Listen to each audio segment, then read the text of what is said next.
I don't know about in the world, but Nigeria precisely, anything that goes up find it difficult to come down. Now, how are they going to educate the citizens that, yes, indeed, the removal of subsidy has really affected a lot of persons, which has caused so many things to go up.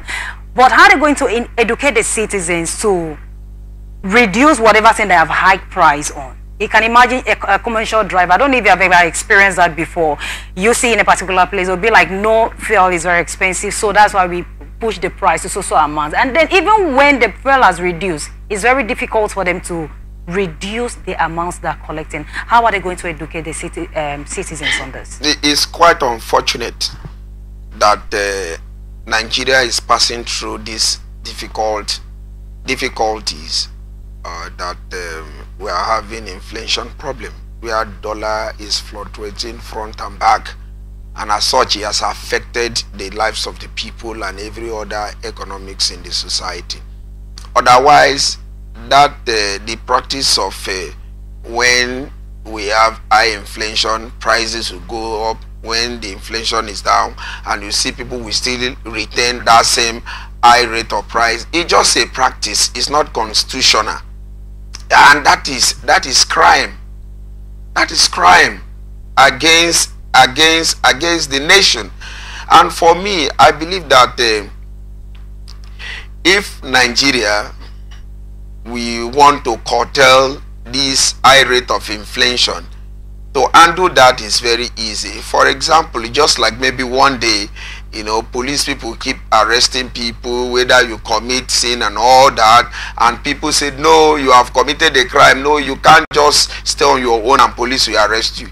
Not until when we started seeing on social media, when civilians start, you know, fighting for the fundamental human right, police brutality and all that, everybody now knows and understand that you can actually fight for your right even though you are not a police officer. It's applicable.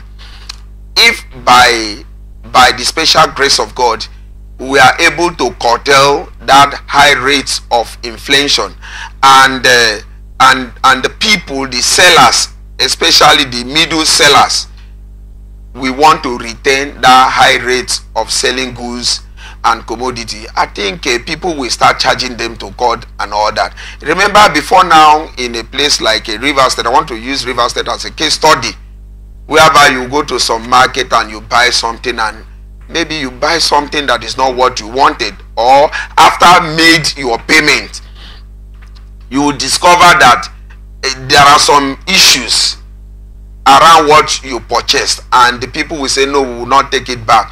Until when we start, you know, initially people feel it's a normal thing, I really want to change it, but until people started reacting, you know, people start taking another measures, legal measures, to address their issues. People now understand that if actually you sell something that is bad to somebody, there is another law that is called guarantee. How many years, how many months of guarantee did you give somebody that bought something from you?